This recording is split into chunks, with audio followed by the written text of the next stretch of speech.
Hello from Becky and me, and welcome to this evening's programme. First, a multi-million-pound fine for those responsible for one of the biggest ever peacetime explosions has been described by one MP as peanuts. 5 companies, including the oil giant Total, have today been ordered to pay well over £9 million for health and safety breaches following the explosion at Buncefield oil depot near Hemel, Hempstead in Hertfordshire. The local MP, Mike Penning, says it's an insult to all the people whose lives were devastated by the blast. Well, Neil Bradford joins us now from Buncefield. Neil, plenty of criticism then for these fines. Yes, £9 million may sound a lot, but it's a fraction of the damage this explosion caused. It's also a fraction of the monthly profits of Total, the French oil giant, who is picking up the majority of this bill. The solicitor representing many of the families affected says it barely represents a slap on the wrist. And those families who are hoping for some kind of consolation today, hoping to see justice done, are just left feeling rather angry. It was like the end of the world, the words of a witness describing what is thought to have been the biggest explosion in peacetime Europe. Almost 5 years on, and those responsible today paid the price for their mistakes that contributed to that explosion. For those affected, though, the price is nowhere near enough. David Mitchell lives 600 metres from the oil depot. The roof of his home collapsed on top of him and his family.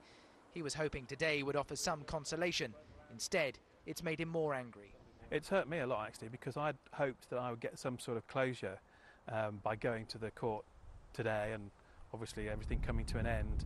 But in fact, I feel the wound has sort of opened up and I've still got the civil case. The explosion in the early hours of Sunday, December the 11th, 2005, occurred after fuel began overflowing from a tank on the site. At 5:40 a.m, passers-by reported a heavy mist spreading from the site. This was the vapour from petrol overfilling a massive storage tank and cascading down its sides. Just 20 minutes later, 250,000 litres of petrol, enough to fill 8 articulated fuel tankers, had leaked from the tank. The vapour mist was so dense it was 4 metres thick in places. Just after 6 a.m, the plant exploded. It was so loud it could even be heard as far away as France and Belgium. It measured 2.4 on the Richter scale. Today at St Albans Crown Court, 5 companies were fined a combined total of almost £10 million. The majority will be paid by joint operators Total UK and Hertfordshire Oil Storage Limited. Total have 7 days to pay £6.2 million. The local MP, Mike Penning, is furious the fines are just a fraction of the company's monthly profits, and says he'll be raising the matter with the Attorney-General. It's an insult. It's an insult to my community. It's an insult to the people that live here and the businesses that have gone broke, people that have lost their homes, like the house behind me. And it's peanuts to fine, and it's an absolute, complete insult. Those who brought the prosecution disagree. The Health and Safety Executive says it sends a stern warning about the importance of health and safety. The industry should be in no doubt. We'll always seek to prosecute those who put lives at risk and cause serious pollution. And lessons must be learnt from this incident. From the boardroom down, companies must ask themselves these questions. Do we understand what could go wrong? Do we know what our systems are to prevent this happening? And do we have information to assure us that they are working effectively? The lessons of Buncefield have been learnt the hard way. Since the explosion, a number of improvements have been made across the industry, and planning permission has even been granted for operations to start again here. For those whose lives have been devastated by the blast, no amount of money could ever be enough. Well, Neil, we heard the word serious pollution there. What about any long-term environmental impact? Yes, this was also a joint prosecution by the Environment Agency. In fact, it's the biggest prosecution they've ever brought. Behind this fence at the oil depot, the clean-up operation continues. And although there is some ground for optimism about the future, some fuel and foam the firefighters use has leaked into the water table, and that's done unquantifiable damage which may last for years. The legacy, both environmental and otherwise, from this explosion will last for decades. All right, Neil, thank you very much for that. Now, police are investigating allegations that a teenage girl camping at the Latitude Festival in Suffolk has been raped. Detectives are now hunting a gang of 4 men in connection with the attack, which is alleged to have happened in woods on the Henham Park estate last night. Malcolm Robertson reports. What happened last night has certainly cast a shadow over this year's festival.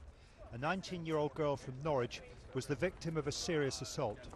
She was camping with friends in the red area of the site when she left her tent at about 10 o'clock to go to the toilet. She apparently lost her bearings. She saw a group of men and asked them for directions. There was about 3 or 4 in that group.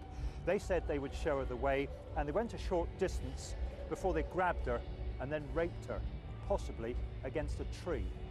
The girl made her way back to the tent and told her friends, who reported it to security staff. They in turn alerted the police. Today the police stepped up their search for those involved, capturing aerial photographs from their helicopter. One of the gang is described as having short, dark, curly hair. Their victim was wearing jeans, a yellow and cream top and a black cardigan. Anyone who saw a girl dressed like that with a group of men between 10 and 10:30 last night is asked to contact police. Festival goers were today shocked to hear the news. It's the most safe festival I've been to. It feels like that anyway. No, and I think you just always assume that you're going to be okay in any festival. Yeah. I guess these sort of things do go on. You can't help it when you get loads of people together. You get some random wrong-uns, don't you? I can't believe that. It's such a nice place and I feel completely safe. Festival organisers have been liaising with the police, who will be continuing their investigations over the weekend. They'll also be studying CCTV footage.